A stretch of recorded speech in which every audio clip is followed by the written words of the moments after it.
Good afternoon, children. Today in this session, we are going to discuss the answers of ABC part of chapter 17, which I gave you homework in my previous session. Before I go into the answers, let me tell you that if you have the book, then you do it in your book. If you don't have the book, then do it in civics copy. And after ABC discussion, we will do the D part of the answers, which I will provide you. Please follow the video and write the answers in your copy, and after the school will reopen, I will check all your civics copy.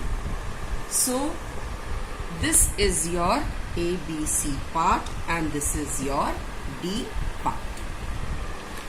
First we come to A part. First question. The fundamental rights that come into existence in 2002 is. This is your question.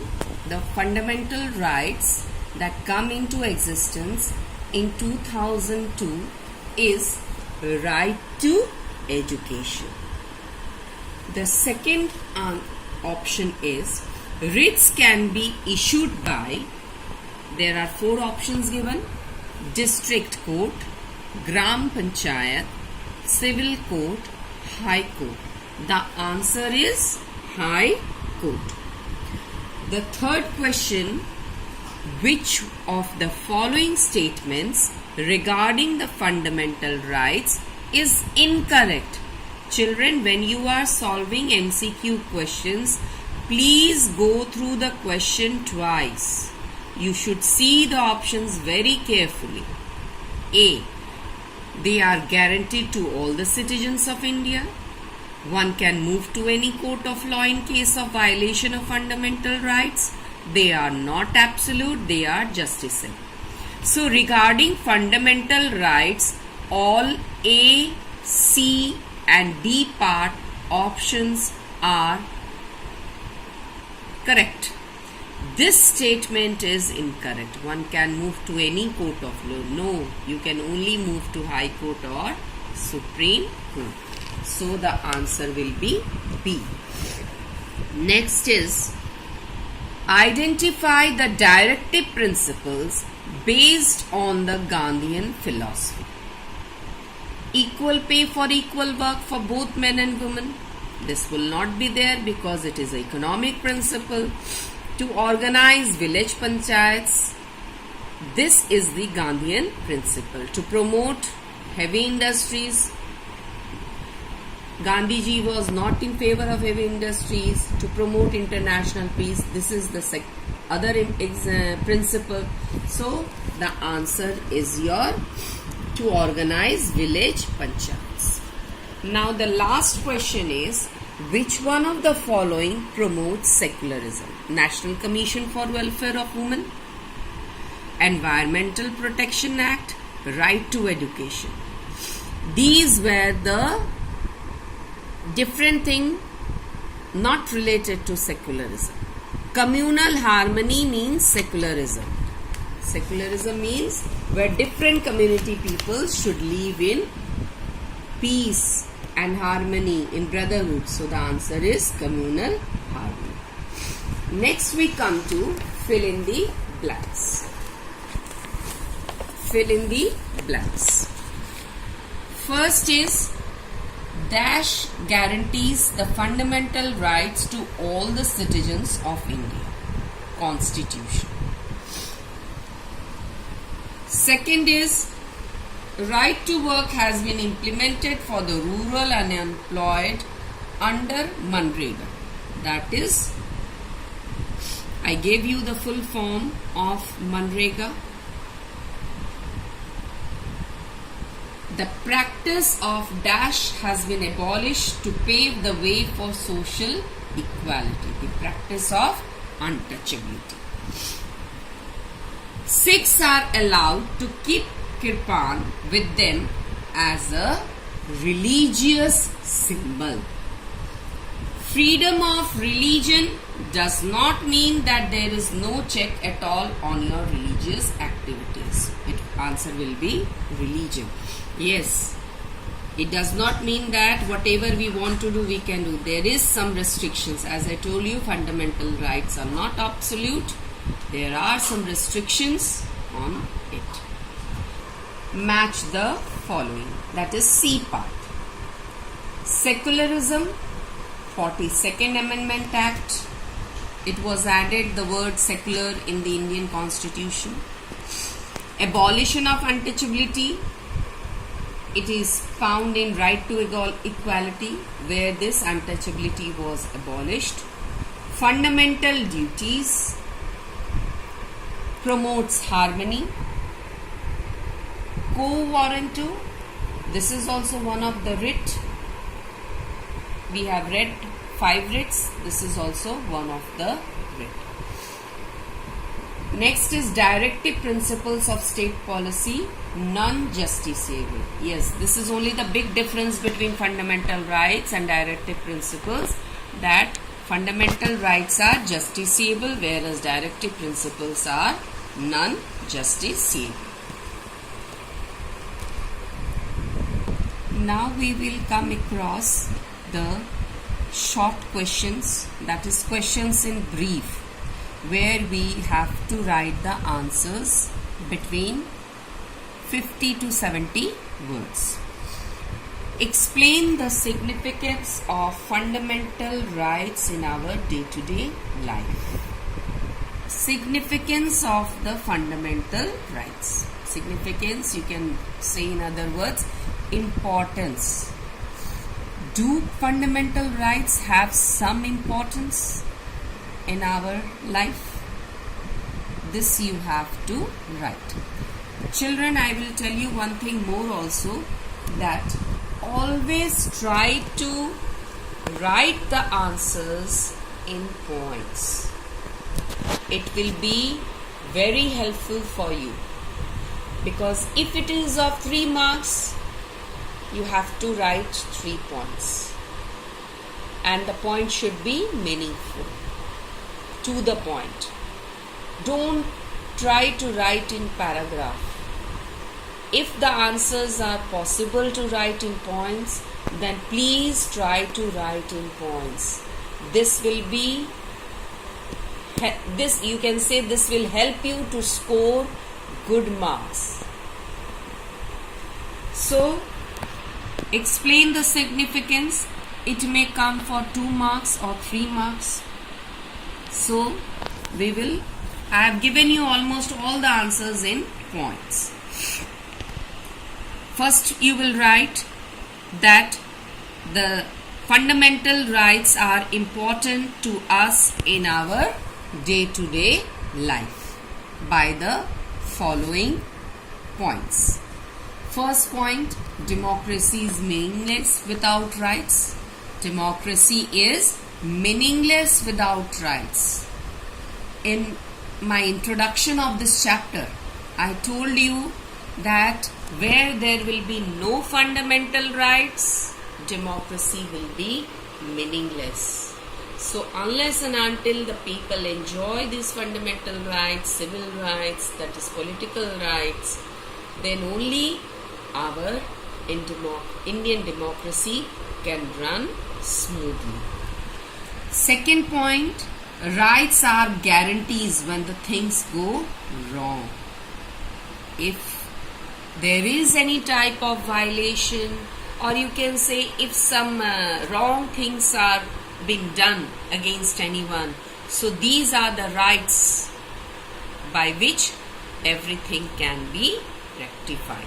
Everything can be done in a smooth way. Next point, it protects the liberties and freedom of the citizens. Fundamental rights is only the source which protects the liberties and freedom of the citizens. Fourth point is, it also acts as a means to redress the violation of the fundamental rights. If there is any violation, fundamental rights also serve or also act as a means through which we can redress against that violation. As I told you that the last fundamental right is right to constitutional remedies, where you can say it is the soul of all the rights. Why this is called? Because if there is a violation of fundamental right, under this right, constitutional remedies, fundamental rights, it has been provided 5 writs through which we can go if there is any violation of fundamental rights. So through this we can redress our problem. So these are the 4 significance. If it comes for 2 marks, you write 2 points. If it comes for 3 marks, it will not come more than 3 or 4 marks. So I have given you the maximum points here. Next is explain the right to freedom of religion. Article wise I have explained you all the fundamental rights. So this fundamental right deals with Article 19, right to freedom of religion. So here, what are those answers? You can write this way also, or you can write from the book. I am also going to show the pages of this book. Right to freedom of religion deals with Article 25 to 28. There are 4 provisions. This is the page of your book. From here also you can write the 4 provisions, right to freedom of religion, or you can write it from here. I have given the same content here also. Freedom to practice, profess and propagate any religion. Freedom to every religious institution to manage its own affairs in matters of religion. Means here the state will not interfere. No religious instruction can be imparted in educational institution which is managed by state funds. And the last is, state will not collect any taxes for promotion of any particular religion, because state does not have any religion of its own. Now the next question is,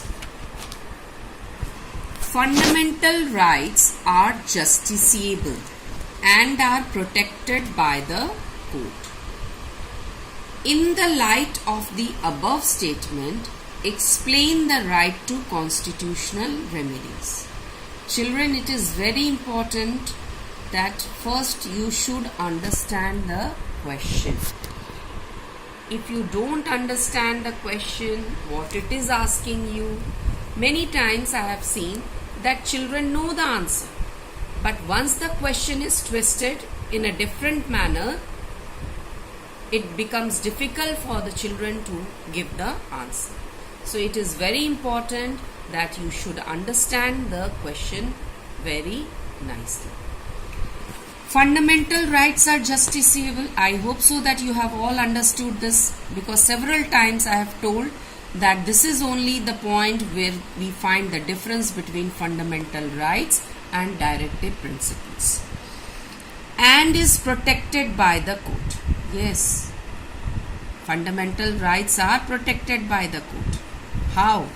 In this book only we have come across the topic, that is right to constitutional remedies. The Constitution of India has enlisted this fundamental right, but has also prescribed remedies against the violation. Means, if there is any case of violation of fundamental rights, under this fundamental right, we have been provided this 5 writs from the Supreme Court and High Court for the restoration of our rights. These 5 writs. So we have to prove this point that it is justiciable and are protected by the code. So I have given here the answer. Fundamental rights are justiciable and are protected by the code. If a citizen feels that his or her fundamental rights are violated, one can move to the court against its violation. It protects the citizens against the misuse of power by the government or some institutions or individuals. So, in simple language, I have given you the answer. I hope so you are understanding. The next question is, mention any 3 directive principles of state policy that has been implemented. So let me go again to this topic, directive principles. When we were discussing about this topic, I told you that there are different guidelines and instructions which have been implemented by the government. Either it has become a fundamental right or has become a law. So here we have to give 3 examples which proves that 3 directive principles which have been implemented. So first is right to education, which has become a fundamental right. Environmental Protection Act and Wildlife Protection Act, this has also become a law. Then the third is National Commission for Welfare of Women has also been established for the welfare of women. This commission has been set up for women. And the fourth example is Manrega, that is Mahatma Gandhi Rural Employment Government Act, which was passed in 2005. So here it is asking you 3 examples, so you should write 3, but you should know 4 examples, because if it is coming for 2 marks, each example will come for half marks. Then you have to write 4 examples. For example, that if it is asking you give the examples which has mention any 4 examples that directive principles are there, and if it is of 2 marks, then you have to write all the 4 points. So you write here 3 points, but you should know the 4th one also. Now the next question. Now the next question is, why does the government sometimes make exceptions to help a particular religious community? Justify your answer with examples from recent times. This is also a very important topic where we came across that the government does not strictly follows the policy of non-interference. Sometimes there are some you can say timing that, or you can say sometimes it interferes in the religious matter. Because why they interferes?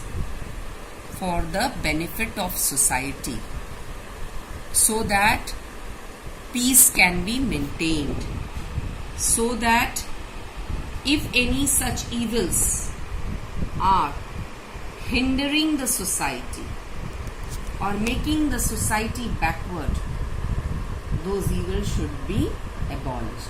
Likewise, I gave you number of examples: wearing and carrying of kirpan and wearing of pagdi by Sikh. Then I also gave you the example of untouchability, which was abolished. I also gave you the example of right of inheritance. So, and apart from that, I also gave you the example of Teen Talaq,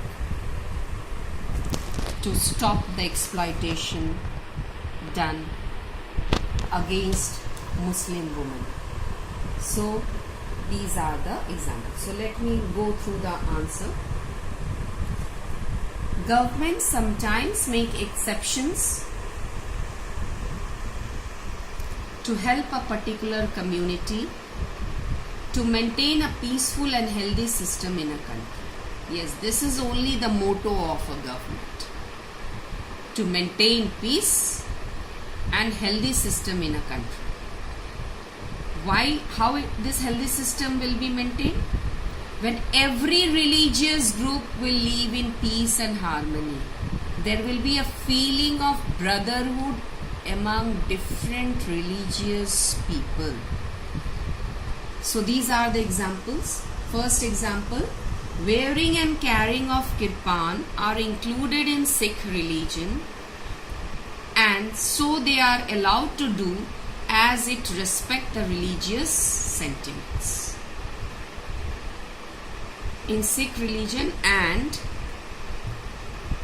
they are allowed to do as it respects the religious sentiments. Whose sentiments we are respecting? Sikh religion's sentiment. Next example I have given. Indian Constitution intervened in Hindu religious practices in order to abolish untouchability. Why this untouchability was being abolished? So that the upper caste should not dominate or exploit the lower caste people. To maintain equality, that's why this untouchability was being abolished. So children, these are your examples of B part which I have given you. You write in points, and if you have any queries, then you can post your questions in WhatsApp group, and there will be a Cisco meeting with you also. I will provide you the time and also the day, because we have ended this chapter, so I want to have a meeting there with you, so that if you have any queries related to this chapter, then you can ask me there and solve your problems. So I have given you almost all the answers in points. Write it properly in your civics copy, and when the school will reopen, again I am telling you, when the school will reopen, I will check all your notebooks. Thank you.